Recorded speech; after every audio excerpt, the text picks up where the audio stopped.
आज मैं हस्तिनापुर की यात्रा कर रहा था। यहाँ पर मेरी मुलाकात पांडु पुत्रों से होती है, जो कि 5 होने चाहिए थे, लेकिन यहाँ पे सिर्फ खड़े थे 4, अर्थात इनमें से एक गायब था। जब मैं इनसे पूछता हूँ कि तुम्हारा पांचों भाई कहाँ गया, तो ये बोलते हैं कि वो पता नहीं कहाँ गायब हो गया है। और ये भी कहते हैं अगर तुम इतने ही बड़े सीक्रेट एजेंट हो तो हमारे पांचों भाई को ढूंढ के लाओ।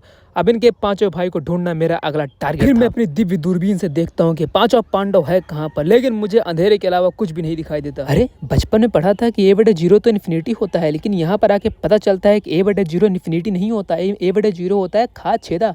खा छेदा का मतलब हो सकता है किसी ने खा के छेद कर दिया हो। लेकिन अभी पांचवें पांडव की खोज के लिए सबसे बड़ी समस्या थी कि किस ग्रह पर जाके खोजना चाहिए। तो मैं बहुत ज्यादा सोच विचार करने के बाद प्लूटो ग्रह का चुनाव करता हूँ, और वहां तक जाने के लिए मैं अपना रॉकेट रेडी कर लेता हूँ। और रॉकेट रेडी होते ही मैं भक्क से वहां पे निकल लेता हूँ। प्लूटो पर पहुंच के वहां के राजा को मैं वल्ले को नमस्ते करता हूँ और उनसे पूछता हूँ कि आप यहाँ पर नंगे पुंगे क्यों बैठे हैं। तो बोलते हैं कि हमारे यहाँ ऐसा ही होता है। फिर मैं उससे कहता हूँ कि आप जो कुछ भी खाते होंगे वो तो नीचे गिर जाता होगा। तो बोलता है भाग जाओ साले, वरना एक लात मार के अभी नीचे गिरा दूंगा।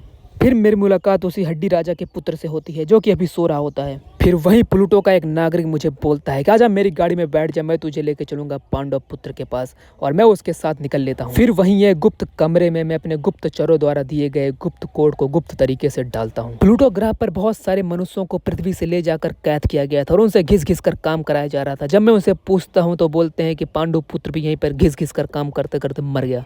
जब मैं वहाँ के जंगलों में पहुँचता हूँ तो वहाँ मुझे बहुत सारे डायनासोर दिखाई देते हैं, और ये डायनासोर इतने सुअर थे कि इन्हें सिर्फ एक ही स्टेप आता था कि मुंडी को इधर से उधर हिलाना। अब मैं फिर से उसी रॉकेट पर यात्रा करके अपनी पृथ्वी, अपने देश, अपने वतन अर्थात भारत, इंडिया, हिंदुस्तान पहुँच जाता हूँ।